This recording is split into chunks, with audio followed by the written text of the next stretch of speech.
आज काय झालं माहिती, मी मम्मीचं कपाट आवरत होती ना, मला मम्मीची लग्नाची साडी सापडली. म्हटलं मी याच्यावर तर एक लुक नक्कीच क्रिएट करेल. मी तुम्हाला मम्मीच्या लग्नाचा फोटो दाखवते. हे बघा, हा मम्मीच्या लग्नाचा फोटो. तर याच्यावर मी एक लुक क्रिएट करेल. तर आपण करूया मेकअप. मेकअप मध्ये मी मॉइश्चरायझर आणि सनस्क्रीन आधीच लावून घेतलेले. मी फाउंडेशन अप्लाय नाही करणार, त्याच्यावर मी डायरेक्ट कॉम्पॅक्ट लावेल. आणि कॉम्पॅक्ट ब्लॅकनरची आधी हे केस माझे पडून, केस मला त्रास देत आहे म्हणून. आय मेकअप त्याच्यासाठी मी यूज करते ग्लॅम 21चं आय कॅन्डी. हे बघा, त्याच्यानंतर मी हा शेड घेणार आहे. साडीमध्ये माझ्या पिंक आणि हा मोरपंखी कलर, तर मग मी त्याच कॉम्बिनेशन करणार आहे. आता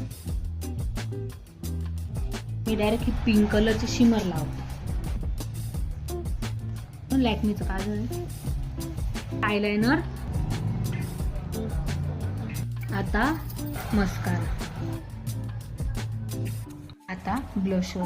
ब्लशर ना असं इथून लावत यायचं, एकदम मध्येच नाही लावून घ्यायचं. एकदम मध्ये कोण लावतं, ज्यांचा फेस आहे ना असं मस्त स्लिम असेल ना तर त्यांना मध्ये छान दिसतं. पण ज्यांचा असं ब्रॉड माझ्यासारखा बॉक्स फेस असेल ना तर मग असं वरून लावत यायचं आणि इथे स्टॉप होऊन जायचं, इथं नेऊन लागायचं एकदम. बघा मी इकडेच लावलेलं, पुढे नाही आलेली आहे, याच्यानं फेस माझा असं लिफ्टेड दिसेल. आता हायलायटर,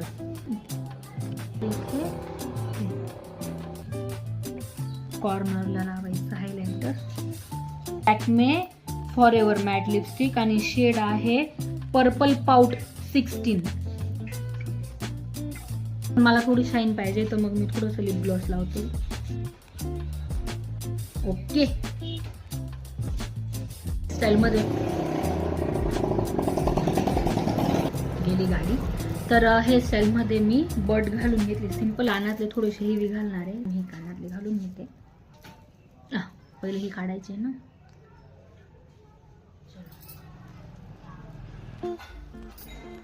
तर हा माझा फायनल लुक. तर आता मी ना मम्मीने बघितलेला नाही हा लुक, मी आता मम्मीला दाखवते, तिची काय रिॲक्शन आहे ते बघ. तर मी आता मम्मीला ना माझा फायनल लुक दाखवते. मम्मी कधी काढली दीदी साडी तू? कालचं कपाट आवरत तुझं ना तेव्हा काढली. कसं वाटतंय मी तुला, तुझ्या लग्नाची साडी नेसलेली मी, तुला कसं वाटतंय? मला वाटलं मी नेसलेली. आणि कधी नेसली का लग्नानंतर, कधी नेसले? नाही, जशी ठेवली तशी मी आजच पाहिजे.